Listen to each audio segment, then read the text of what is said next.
All right, what's going on, everyone? So, yeah, today we are reacting to my worst NFL takes of the last year.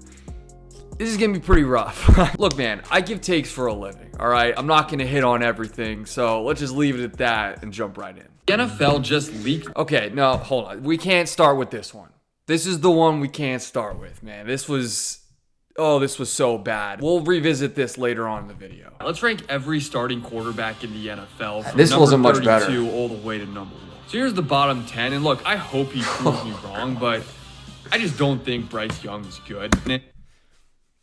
I was right about that for about 6 games. And then Bryce Young got benched, came back, and now he's the future in Carolina. I don't know what voodoo magic they gave him out in Carolina, but Bryce Young is good now. Sam Darnold at 31. Yikes. Hell of a season for Sam Darnold, despite not being great in those last couple of games. I mean, Bo Nix at 29, Russell Wilson at 26. Wow, this is just not good. Yeah, Anthony Richardson's really the guy that could make a massive jump here. Look, people are going to say this is too low for Brock Purdy. That's fine. I'm not here to argue the whole system quarterback.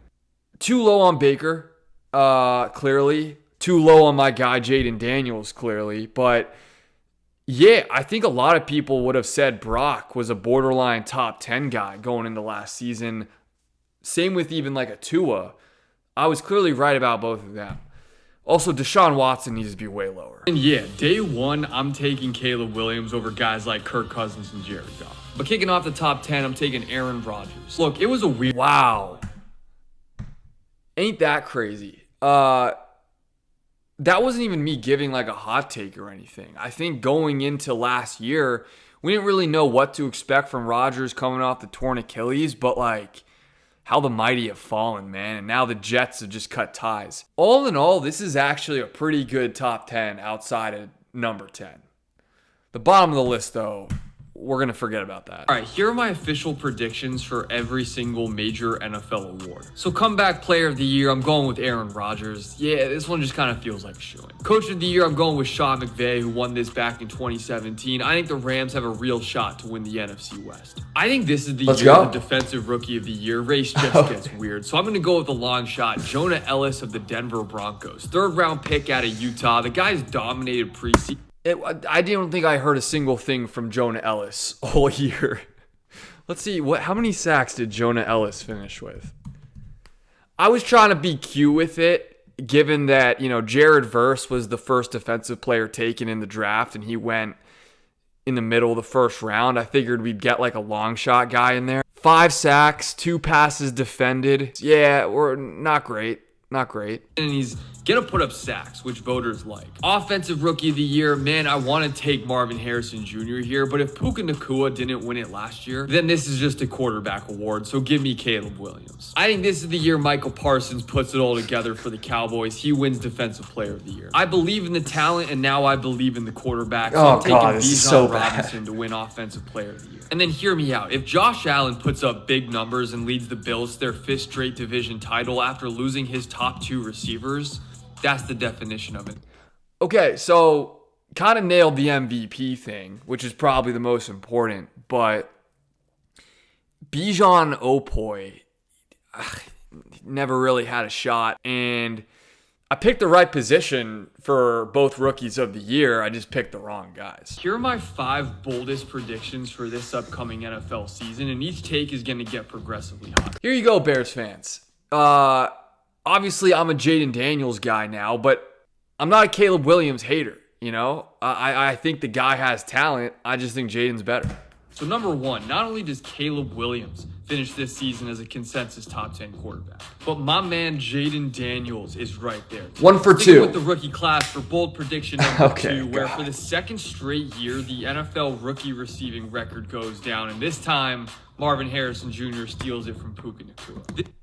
Brian Thomas Jr. kind of got close, though. This one surprised me, but hear me out. Bijan Robinson becomes the first player in NFL history to record double-digit receiving and rushing touchdowns in a season. Look, I'm just all in on this guy, so I'm trying to figure out a take to include him in. So how about this one? Dalton Kincaid leads all players, not just tight ends, in receiving touchdowns. Bro, I thought Dalton Kincaid was going to have like an all-time tight end season. And then didn't he like not have a single game all year over 50 receiving yards? Something ridiculous like that. And then number 5, Kincaid's old teammate Stephon Diggs struggles with his new team. But it just doesn't matter. CJ Stroud and the Texans defeat the Lions in the Super Bowl. All right, so we're officially 3 weeks into the NFL season, so it's time to take like a pulse check on the league. Let's play contender or pretender. Oh boy. So tier 1 is pretty simple, right? It's teams we thought were contenders and like, yeah, they still are. And to me, it's the Chiefs and the Bills. Don't overthink it. Now it's time to start getting real. Teams that we thought were contenders and I'm just out. Now 3 of these teams have been hit.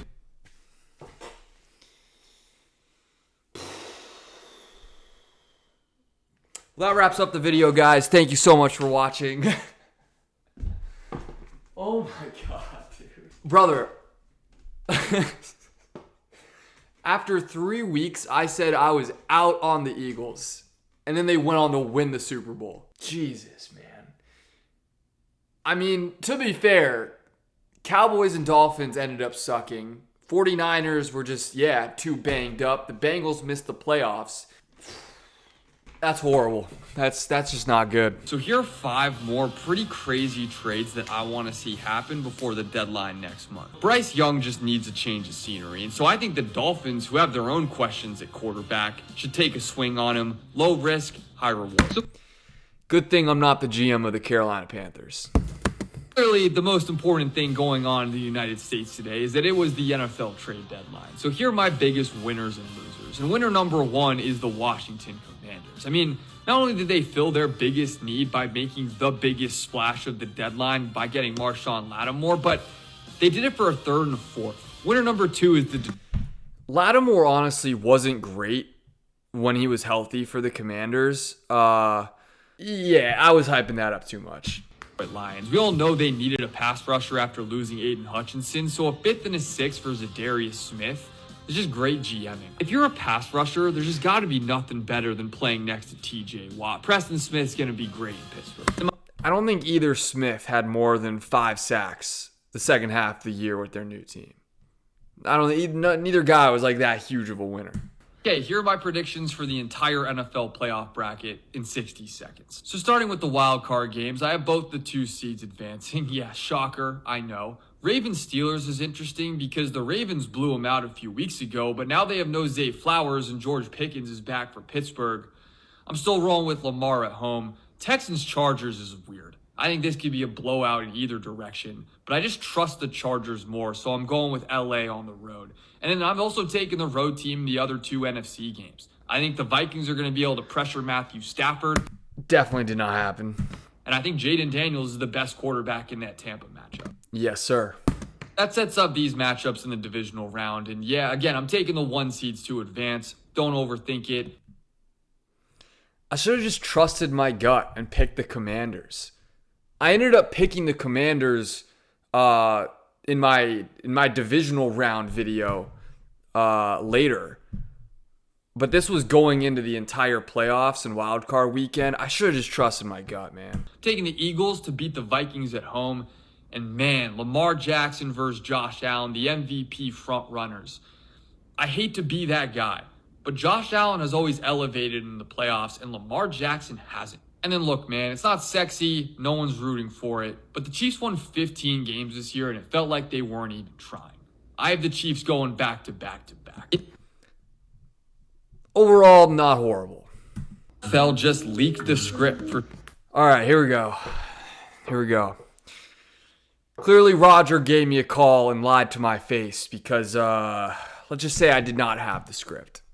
Super Bowl 59. Here's exactly what's going to happen. So the Eagles get the ball first, coin flip his heads, and Jalen Hurts runs in a touchdown on the first possession of the game to put the Eagles up early. Wasn't the first possession of the game, but Hurts did score the first touchdown on the ground.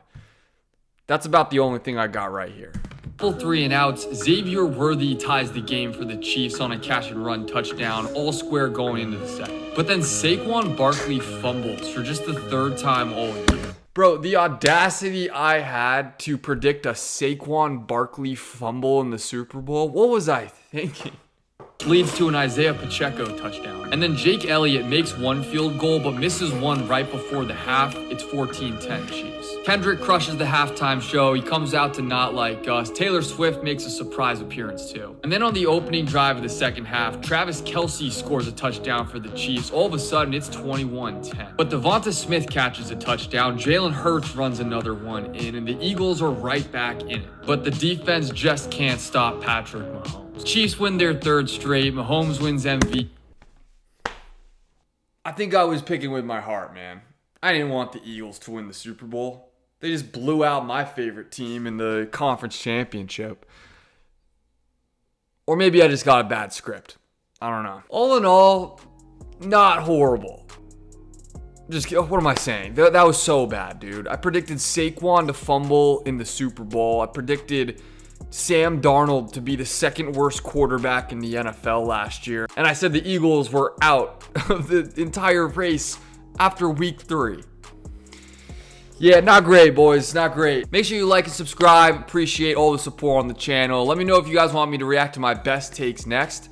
And peace out.